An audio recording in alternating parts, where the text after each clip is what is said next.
Oh, I am so happy to tell the world about the Community Action Model. So the Community Action Model serves as a course for the community to speak about what can they change, what will they buy into, and then how, the action part, how will they get up and put it into policy. It's basically laying out a process, a 5-step process for how you get something done. The reason I love it is because it really teaches people how to step back and to be dispassionate about your issues, to really look at them and to examine them, and then to pick one thing, because you can just get overburdened with all the things that need to change, and to change that one thing. Having youth as a part of a community action model, better known as CAM, is essential, it's vital. Way back in 1996 was Booker T. Washington. They were a community action model project. Those young people came in completely lost, but a year later, 2 years later, you wouldn't believe to see what those kids did. At the Booker T. Washington Center,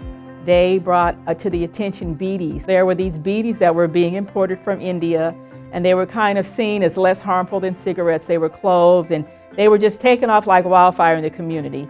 And they found out that beaties were being made with child labor in countries outside the US. And these were all young black youth. And they were like, well, we know what slavery is. They connected it all to that. And then they found that there was a federal law prohibiting the United States from letting products enter the country that are made with child labor. Once they found that out, and this is making me cry, they named the issue that was going on in the Bayview Hunters Point. They did some surveying in their community.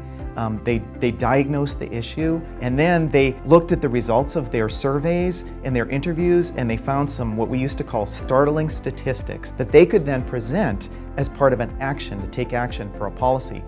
They put those startling statistics into their letter and wrote it to the Federal Trade Commission. These young teenagers, they actually were able to get the national legislation about the regulation and the importation of these products into the U.S. done. They made a change on a national level just from what started with the Community Action Model here in San Francisco. I'm so proud of them and so proud of that program. And they weren't the only ones, believe me. There have been dozens of projects just like that that have achieved success, all as part of our coalition.